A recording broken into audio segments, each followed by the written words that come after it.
இன்றைக்கி ரொம்ப டேஸ்டியான மஷ்ரூம் பிரியாணி குக்கரில் எப்படி குழையாமல் செய்கிறது, அதுவும் பாஸ்மதி ரைஸில் எப்படி செய்கிறதுன்னு பார்க்கலாம். இது ரொம்ப ஈஸியான மெத்தட், ரொம்ப டேஸ்டியாக இருக்கும். கண்டிப்பாக ட்ரை அவுட் பண்ணுங்கள். இதுக்கு 1 கப் பாஸ்மதி ரைஸை நான் இந்த மாதிரி நல்லா வாஷ் பண்ணி 3 டைம் இந்த மாதிரி வச்சுருக்கேன். தண்ணி போட்டு ஊற வைக்கும் போது நமக்கு ரைஸ் குழஞ்சி வந்துடும். ஸோ அதனால் தண்ணி போட்டு ஊற வைக்க வேணாம், ஜஸ்ட் வாஷ் பண்ணி வச்சா மட்டும் போதும்.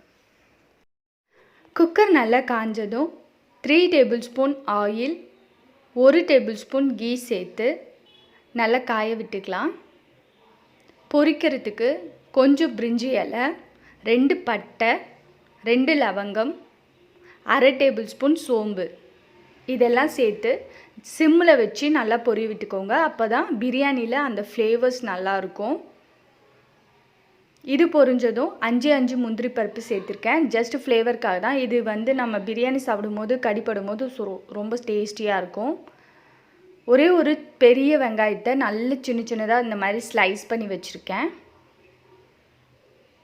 அது இதோடு சேர்த்து நல்லா வதக்கிக்கிறேன். இப்போது வெங்காயம் வதங்குற அளவுக்கு உப்பு சேர்த்து நல்லா வதக்கிக்கலாம். அப்போ சீக்கிரமாக நமக்கு வெங்காயம் நல்லாவே வதங்கும். இப்போ 1 டேபிள் ஸ்பூன் இஞ்சி பூண்டு பேஸ்ட்டு சேர்த்து நல்லா வதக்கிக்கலாம். இஞ்சி பூண்டு பேஸ்ட்டோட பச்சை வாசனை எல்லாம் போகிற அளவுக்கு வதக்கிக்கோங்க. இதுக்கப்புறம் ஒரே ஒரு பச்சை மிளகாய் இந்த மாதிரி கீரி சேர்த்துக்கிறேன், ஜஸ்ட்டு ஃப்ளேவருக்காக தான். ஒரு சின்ன தக்காளி இந்த மாதிரி ஸ்லைஸ் பண்ணி வச்சுருக்கேன், அது இதோடு சேர்த்து நல்லா வதக்கிக்கலாம்.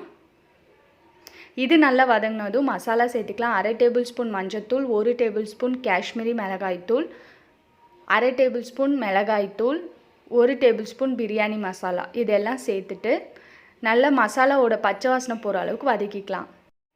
இப்போது 1 கப் மஷ்ரூம் எடுத்து இந்த மாதிரி ஸ்லைஸ் பண்ணி வச்சுருக்கேன், அது இதோடு சேர்த்து நல்லா மசாலா கோட் ஆகிற அளவுக்கு நம்ம கலந்து விட்டுக்கலாம்.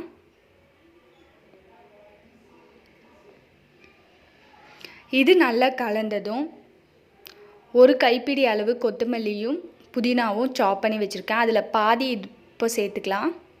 மஷ்ரூம்லேருந்து பாருங்கள் தண்ணி விட்டாச்சு.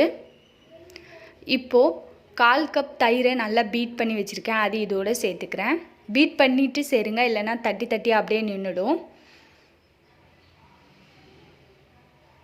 பீட் பண்ணி சேர்க்கும் போது ஒன்று போல் சேர்ந்து வரும் நமக்கு. இப்போ பார்த்திங்கன்னா மஷ்ரூமில் இந்த அளவுக்கு நமக்கு தண்ணி வந்திருக்கு. இப்போ தேவையான அளவுக்கு தண்ணி சேர்த்துக்கலாம் நம்ம. இப்போ நான் 1 கப் பாஸ்மதி ரைஸ் சேர்த்துருக்கேன், அதுக்கு 1.5 கப் தண்ணி கரெக்டாக இருக்கும். நான் 1.5 கப் தண்ணி சேர்த்துக்கிறேன். தண்ணி சேர்த்துட்டு நல்லா கொதிக்க விட போகிறோம்.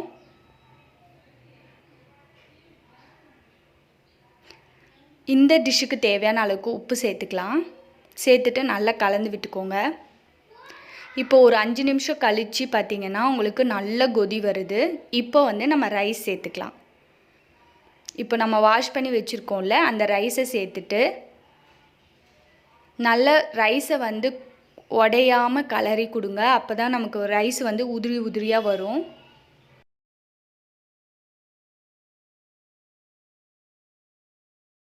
இப்போ இந்த அளவுக்கு நல்லா கலரி விட்ட பின்னாடி நம்ம எடுத்து வச்சுருந்தோம்ல மிச்சமான கொத்தமல்லியும் புதினாவும் அதை இதோடு சேர்த்து நல்லா கலரி விட்டுக்கலாம்.